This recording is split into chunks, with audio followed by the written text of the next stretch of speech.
நாங்க வந்து ராமநாதபுரம் பாராளுமன்ற தொகுதியில நம்ம தலைவர் ஓபிஎஸ் அவர்கள் நின்றாங்க. ஆமா. அவர் வந்து வேட்பாளரா ஒரே தொகுதி தான் நாங்க நிக்கிறோம். பரிசாத்தியம் ஏன்னா ஒரு பானை சோத்துக்கு ஒரு சோறு பதம். சரி. ஒரு தொகுதியில நிக்கிறேன். அங்க என்னோட பலம் என்னன்றதை காட்டுறேன். அவர் சொந்த ஊர் தேனி, சொந்த மாவட்டம் தேனி. அவர் நின்று எம்எல்ஏவா இருக்கிறது போடி, தேனி மாவட்டத்துக்குள்ள. அவர் அதெல்லாம் விட்டுட்டு கடைக்கோடி மாவட்டம் ராமநாதபுரம். அது முன்னாள் ராமநாதபுரம் மாவட்டம். அதுல கூட தேனி வந்து மதுரையில தான் இருக்கு. முன்னாள் மதுரை மாவட்டத்தில் தான் வருது. இவர் அடுத்த மாவட்டத்துக்கே போறார். ராமநாதபுரம் மாவட்டத்தில் நிற்கும் பொழுது ராமநாதபுரம் மாவட்டத்தில் 3 மாவட்டங்கள் அங்கே சேர்ந்து வருது. 4 தொகுதி ராமநாதபுரம் மாவட்டத்தில் வருது, ஒரு தொகுதி விருதுநகர் மாவட்டத்தில் வருது, ஒரு தொகுதி வந்து புதுக்கோட்டை மாவட்டத்தில் வருது, அறந்தாங்கி தொகுதி. ஸோ இந்த மாவட்டத்தில் நின்று அந்த இடத்துல அவர் 3,52,000 வாக்குகள் வாங்குறார்.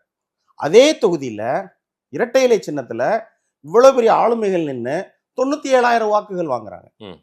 நீங்க இப்ப சொன்னீங்கல்ல, தொண்டர்கள் புலைசூழ இன்முகத்தோடு கட்சி கொடி சின்னம் வேஷ்டி எல்லாம் சொல்றீங்கல்ல, ஏன் அங்க ரெட்டலை 97,000 வாக்குகள் வாங்கி சீமானுக்கும் ரெட்டலைக்கு 2,000-3,000 வாக்குகள்லாம் வித்தியாசம். நாம் தமிழர் கட்சியினுடைய சீமான் வேட்பாளரும் அதிமுக சார்பாக நின்ற ஜெயபெருமாள் அவர்களும் சுமார் 2,000-3,000 வாக்குகள். நீங்க சொல்றீங்கல்ல, கட்சி கொடி சின்னம் பொதுச் செயலாளர் சட்டம் தீர்ப்பு எல்லாம் சொல்றீங்கல்ல, ஏன் களத்துல அதனால அவங்களால காப்பாற்ற முடியல?